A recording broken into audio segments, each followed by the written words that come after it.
You want to jump in? Ben learned a long time ago, you either dazzle him with brilliance or baffle him with bullshit.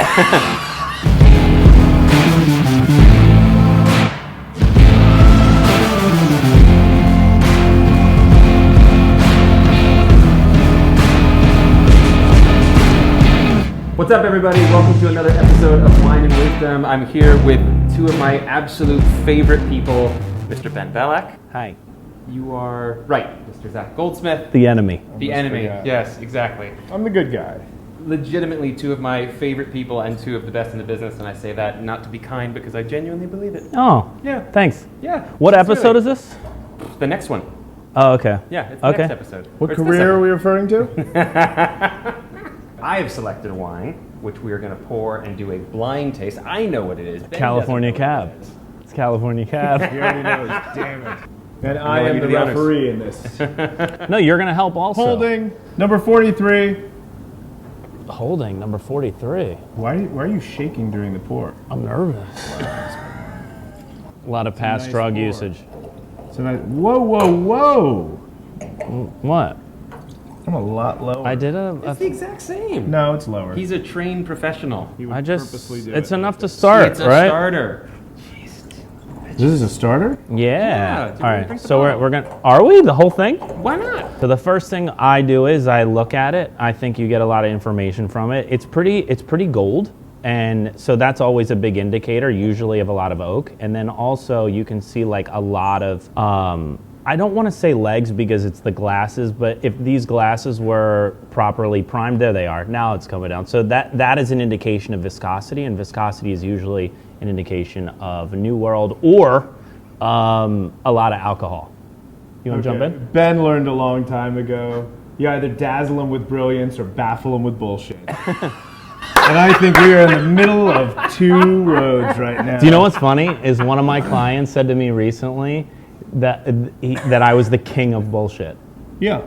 One of your clients, also your mother, you're selling her condo. So now when we go to the palate, the whole point is to confirm what we smelled on the nose, not to well, be hold like, on. this is what I taste. You know what I'm smelling? Bullshit. Whoa. Jesus Christ. Act like you didn't do that. Savage. I am smelling, I'll tell you, I'm smelling grilled cheese. You can't deny that there's a grilled cheese essence here. I Talk about the swirl. hate this wine. Is this Viognier? You hate the wine? Yeah. Really? I Okay. kind of do. Okay, it's not a Viognier. It's so, it's just like fucking drinking perfume. All right, what are we waiting What is for it? for you to say? You don't like it. Oh, fucking, yep. Yeah. Cali Shard.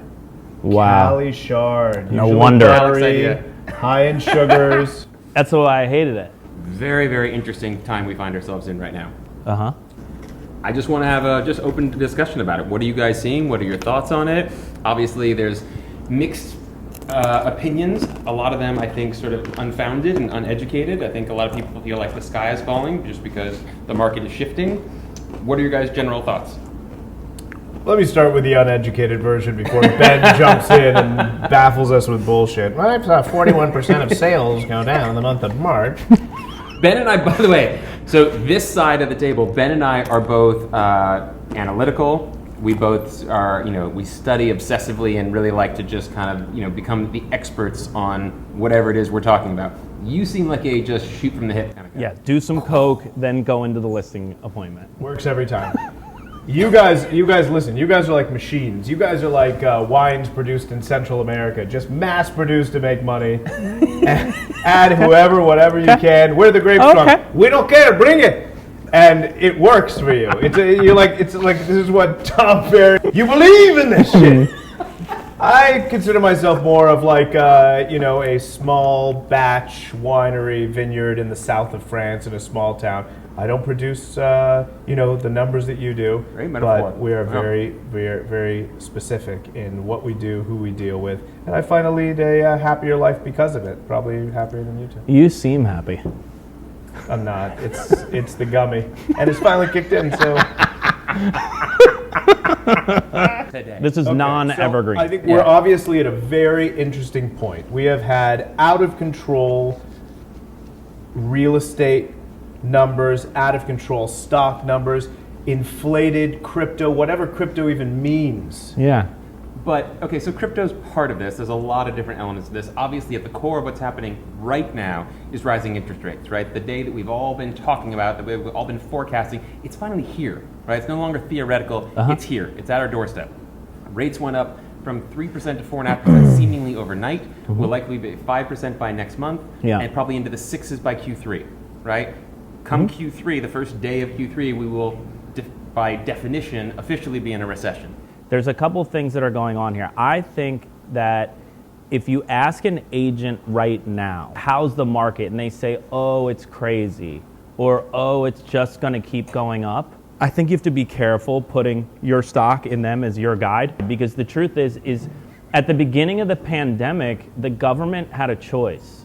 We can either crash the world economy or we could print a ton of money and worry about inflation later. And now we have a 4-decade high of inflation. Hold on, sorry, I'm going to just continuously interrupt here. Yeah. I'm falling asleep too. Go ahead. So, yes, when the pandemic first hit, the Fed slashed interest rates to zero. Understand. Right? They injected trillions of dollars in the market. They bought up a bunch of bonds. But a year ago, there were clear signs of inflation. There were clear signs of hyperinflation coming. And they didn't get ahead of it. And inflation is a lot easier to get ahead by of design. than it is to stop. No, I know, but it was and by now we're trying design. to stop this fucking tidal I wave of know, but inflation. that was by design because we had a 100-year crisis. They had to make a choice, lesser of evils. So by printing all the money, they were like, look, we'll worry about inflation later. And now that it's here and we're in year 14 of what's normally an 8-year recovery, yes, the one thing I'll point out is that everyone has said soft landing, but you are starting to see economists like Ray Dalio come out and be like, soft landing, that's pie in the sky. Now, if we just go to LA for 1 second, if you're representing any buyers for the last few years, they have literally been getting their asses whooped in the trenches nonstop. I mean, I've been a home buyer myself, and I'll just put it out there. Looking between 3 and 4 million, and no joke, like I see Amanda saying, "Oh, this could work. This could work," right. And it needs $500,000 worth of work. That's all. It's all relative to each market, right? 3 to 4 million means something very different in LA than it does in the rest of the world. So your point is a correction would be welcome. Well, hold on. Well, maybe welcome. Okay? Yeah. And yes, it is a matter of choosing between the lesser of two evils, which stems back to the last recession, where they dropped interest rates to the floor to try to stimulate economic growth and try to encourage people to buy back into the economy, and then. Essentially, in trying to defeat a monster, they created another one inadvertently and keep interest rates so low for so long. And my feeling is that because of the world we live in today, with technology being what it is, things move at such a quick pace. If they've been a certain way for 2 or 3 years, people just think they've been there that way forever, right? So we've been in a fantasy market for 10 years, and people just think, well, it's always been that way. Now, historically, you're right, and it seems somewhat counterintuitively that in a rising interest rate environment, housing prices have actually gone up. It's the volume of sales that have gone down because people's purchasing power is affected, so there's less buyers in the market. However, in those instances, they went from 5 to 6%, 6 to 7%, not 3 to 7%. So the soft landing, which I'm hopeful for, I'm also questioning because, and nobody knows, we're just theorizing. Here's what I think. It's going to be jarring initially until the market finds its footing, because some of the basic human desires and sort of needs are stability and certainty, and right now things feel very unstable and very uncertain, and the stock market is in a nosedive because 2 things drive that market: fear and greed, and it's in a very fearful state right now. Once it finds its footing, there's so much money on the sidelines. This is my feeling, is that all of the people that have been in the trenches and not been able to get a house due to low inventory, they can now afford less because the bank is only going to approve them up to a certain amount. And I think they're just going to go, fuck this. I'm going to sit this out. I'll tell you what's stopping people from sitting this out. We would see this right now if that were the case, because interest rates have literally doubled from this time last year, even a few months ago. So a mortgage on a $3-4 million house, if you were going to pay $12,000 in 3 months ago, is now $20,000. It's not slowing down the market. It is. New escrows are outpacing, or new listings are outpacing escrows. Correct, but for the right product, we're seeing multiple offers way over asking because of what you were saying. There are people who are sitting there with that money, and usually what happens when these interest rates, over time, when the interest rates rise like this, you would expect housing prices to drop. It's meant to have a teeter-totter effect. They don't right Yes. away. They don't right away because people get worried. They're like, well, if they're at 4, if they were at 2.5 a few months ago, now they're at 4.5. Why wouldn't people jump out? Because they're worried it's going to go to 6.5. So they're going to jump in now.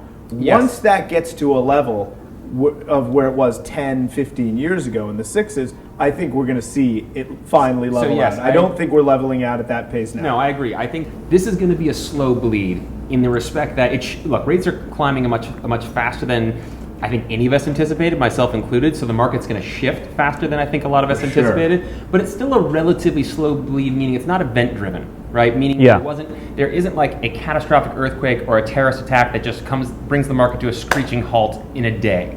It's going to take a few weeks, a few months for this to kind of saturate and have its impact on the market. I mean, yeah, that's the beauty of real estate is it's all a slow burn. And that's what makes it like the best investment. Aside from all the psychological enjoyment you get out of it, it is generally, not always, but it's generally a slow burn. Even if you buy a house at the TIZOP, which my girlfriend is now pushing me to do. Is she pushing you to use that word? No, I did that on my own. Seems like I did that on she my uses own. it. No good? No good? But even if you buy, as historically, if you just hold 7 years, you will come out on top. You will come out on top. That's the stat, is that over a 7-year period of time, historically, real estate has always gone up. Meaning, if you bought a house on the eve of the Great Depression and held it for 7 years, you're selling for more than you did. Yeah. Well, the Great Depression was from 29 to 39. So when is that period? When did that start? And if you look at what's interesting, if you look at houses that were built during that period, just at the beginning of that Depression period, houses are built like shit because they didn't have the money or the materials to source. Then when you cross that 7-year period like you're talking about, if you go to the mid-30s, houses are better built. Go look at the quality of those houses, the materials, everything came in, were able to be sourced much better. So, what are you, a home inspector now? I used to crawl on the houses, you know what I mean? I used to crawl on the hoods. Watch yourself. Well, that's what we're doing. What I do whenever I'm communicating with the client or just speaking to anyone about it, I never back myself into a corner. Don't back yourself into a corner, John. No, I always leave the door open because you don't know, right? And what I've been saying a lot as of late is that we've never been here before. We've never been at the tail end of the longest bull market in history, coupled with the tail end of a global pandemic, with the highest inflation in 40 years, right? Backlog supply chain, a rising interest rate environment, impossible affordability, and the lowest inventory levels in history. But also affordability. So what's it going to look like? I don't know. You can't look to the past to predict the future right now. I think that, to your point, things move faster. Cycles aren't going to last longer. We could be out of this quicker. Again, keep in mind, I think at the core of this is still a supply and demand issue. This market has such a head of steam, such a big amount of momentum behind it. Nothing's actually been able to stop it. I think rising interest rates is finally gonna be the thing that at least starts to slow it some. And then it'll just be super interesting to see whether or not prices hold, slightly increase. Going out over the next 4 years, the average projection, and that's all it is about 3.5%. Yeah, so I guess my question is for you, is like, you said, fine, that's gonna cause a slowdown. The question becomes, what does that slowdown manifest into as far as a market percentage of decline? 5%, 10%, 15%? Interest rates when my parents moved here at the end of the 70s were 19%. We had very much money. My father was head of company. Now what does he do? Development of houses. They bought their house for $425,000 Well, they were in rich. 1979. I'm going to say all cash. Okay. All cash. 19% 425. So that house now, let's go back. How many years ago is that? Like 42 years, something like that? Let's go back to 79. Checks out. Yeah. 43. One sec. So that checks out. So 1979, 19%, 425 was the house they bought. Okay? Now that house is worth low threes, 3-something, and the rates are 4. You need a CMA or? Yeah, I'll print this out. So the balance there is obviously the value has increased tremendously over 40 years. Interest rates have gone down. If the interest rates were 90%, that house could not sustain a value of $3 million. So what's your point? The people that say, "Oh, when I bought it, it was 19," we know it doesn't matter. That's what I'm saying today. The higher they go, the market, the prices will be affected. Because to your point, people will say enough is enough. And to your point, they'll have to live somewhere. So there'll be a balance. It's already happening in the East Coast. The market will tank. I think the market will hit a point where it's like, whoa, this is outrageous, and I'm glad to see it because people like you, everyone, I'm looking for another place. People are priced out. No matter how much money you have, you're priced out. Yeah, you're priced out.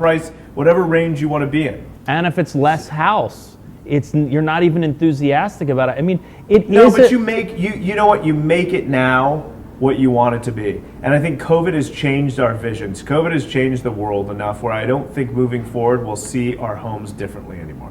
I mean, I think we'll see our homes differently than we did before. Well, yeah, COVID. that's why I feel like the amenities of the home, its condition, all those things have become even more important to the buyer because they're coming out of a time frame where they were forced to stay home. In some places in the country more than others, but if you're now asking a buyer to now get less house for more money, at what point do they just go like, dude, no? And to what you were saying, I currently pay $5,800 a month in the best walkable location in town versus an offer on a house I made yesterday, which is it's a good house, but is it a 7 to 10? What would the payment be? $20,000 PITI. That's a big jump. That's a big jump. Yeah, it's a big jump. Wow. I also think, by the way, and I asked this question of Billy and Mauricio and Santiago. We weren't in the same market that we're in today, but I asked a different version of this question. And the answer that Santi gave, which I thought was poignant, is that the good houses in the luxury space are always going to sell. Period, full stop. There's just always going to be buyers with enough money where if it's a really good product in an A-plus location, it sells. And I agree with that. But no question that'll sell, but those people aren't stupid. They're not going to pay 20 for a house look at that the they one. now can get for 15. The one's an anomaly. It's an aberration. You can't use that as a compliment. terrible- There's many examples of homes that were on in the many millions and sold for 50%. Well, okay, that's a totally different conversation, and that's... All right, let's shift there. And you've talked about this recently on whatever one of your shows or podcasts or something. I love when he quotes me. Adult Film Network. By the way, the fact that he's watching and about to quote me, I'm erect. That's awful. It's going to come through that awful shirt you're wearing. What's going to come through? I'm just saying I'm erect. That is so tight, and the sleeves have gone up. It's only tight because I've gained weight. Why are the sleeves moving closer to your shoulders? I guess I'm fat, dude. My stomach takes it all over. Sorry, please continue. Quote me. One of the things you said was that everybody wants to be in the luxury space, but few people have the chops or willing to do what it takes or whatever it was that you said exactly. What I always say about the luxury space is that the two biggest challenges that we have in the luxury arena are unrealistic seller expectations and developer greed. So when you look at a lot of these homes that sell for 30 and 40 and 50%, obviously it's not a reflection of the market going down by 30 or 40, 50%. Not at all. It's a reflection of the fact that their expectations were so unfounded, were so wildly unrealistic to begin with. And if you look at the vast majority of the homes that are priced at 25 million and above, maybe a quarter of them sell. That's why I have a problem with Santiago and Mauricio coming on and being like, the good stuff's just gonna sell, because the truth of the matter is the numbers are, like you just said, they don't just sell. And by making a statement like that, it sends the message that they'll sell at any price as long as they're good. But I think what they're talking about, the good product sells, as of today, is hit a little bit, right? Escrows are down, new escrows are down. The market is hit by rising interest rates, the crash of people's wealth in the stock market. The market has been hit. It's still vibrant, but there's an example. There's a house we made an offer on at the outskirts of Brentwood, between Brentwood and Westwood. They're asking 6.7. It's going to sell in the mid sevens with 15 offers. For rates that were 2.5 a few months ago, that are now almost 5. So someone's payment is going to be double for that house. So figured this is not going to sell in multiples. How can these people afford it? It's such a good product, right? That people are saying, that's the point. I'm jumping in. I know that I can hold on to this, and I will ride this wave wherever it goes, and I'll come out at the end. I'll stay with it. I'll stay on the buoy, and I'll ride the waves. Wait, can I ask you guys a question? Because you've both done it more than I have. So Oh, knowing... well, you just, you sort of I knew this get was going to her be about excited. sex. I knew it was going to be about sex. I No, knew I it the can go- second I said it. I was like, ugh, I keep lobbing them up to this guy to spike him. This is my life. What I was going to say is why do you think real estate agents want those listings so bad, knowing the stat that you just explained, and the ego stuff that you talked about previously, and how you have these two opposing forces of expectation and greed and et cetera, et cetera? A couple of reasons. One is the ego factor, and I think everyone at this table is guilty of that, right? There's How dare you humiliate me on your show? Who's going to be a guest of this? If ego wasn't a factor, if ego was a factor with him, would he wear that shirt? I think take him out of it. There's something, very sexy about selling the big 20, 40, $80 million homes. The financial potential, obviously. And We've all done it. Oh my God, you're reversing my except one. Botox being this funny. You're reversing it. I see it. I'm sure.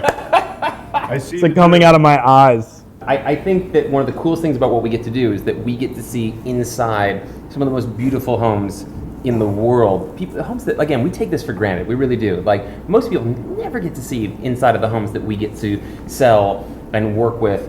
And there is something about that that's very attractive. I think that's just, basic sort of human nature. I don't think that you could fault anyone for wanting to just always sort of rise through the ranks and get to the top of the pyramid. I think a smarter business model is to work in in our market, is work in the 3 to 5, 3 to 6 range, right? Because those just transact with more regularity. What, you were talking about 1 to 2? Go ahead. No, jump in. You talk a lot with your hands. This whole thing has been you signing what you're saying. I think It's that never not funny. level of money and fame, if you will, begets other interest in the same thing. Yes, the If you're trickle-down selling effect. the trickle-down effect. Yes, I was if gonna you say have a that. $50 million listing, well, then the $5 million people are really interested because of, like you were saying, the climbing Yeah, effect. it's credibility. Everyone wants more. Yes. It's credibility. It's excitement. Aspirational. I mean, there's a level of the intangible in what we do. You can't really put hands on what it is that we do or we sell. We sell kind of a lifestyle, an image.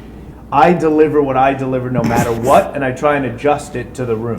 Sometimes I don't do a great job of it. Sometimes You don't. I In just in the microcosm of our friendship, don't read the room well. and I think most of my friends would say that. It's like when I have a mic, he doesn't know how to get off stage. I know how, I just won't do it. It's But true. that's what I mean about reading, about selling. I honestly mean that. You're selling someone what they want to hear. They have a novel, okay? They have this great book, which is their house and their property. I come in and I write the screenplay because the book is going to be, it's like reading the book is like listening to you on audio tape for 2 hours. No one's going to sit through Wonderful. that. They bring me in, they're like, yeah, we've had the book, we've read the book, it's good, but, and I come in and I jazz it up. And I write what people want to hear. I write our lives for us in front of us. Jazzes it up. You create the story. You create the excitement. That's what people want in their lives. They want that excitement, the energy. And that's what's fueled the market. Dude, and honest to God, nobody does it better. I don't know how much wisdom there was. There was definitely some wine, shitty wine, evidently. Yeah. I feel like there was some wisdom. Thank you. I love you guys. Cool. We're doing this again, for sure. I'm going to write a song for this show also. I told him that. Jingle? Yeah. Okay. You gotta Don't have sing like it already. You want me to sing it? No, I want you to give it some time and prep like it. the outro? Can you sing something? I could sing in the outro. Let's see. Can we get a jazz beat? It's Wine and Wisdom with Johnny Grauman.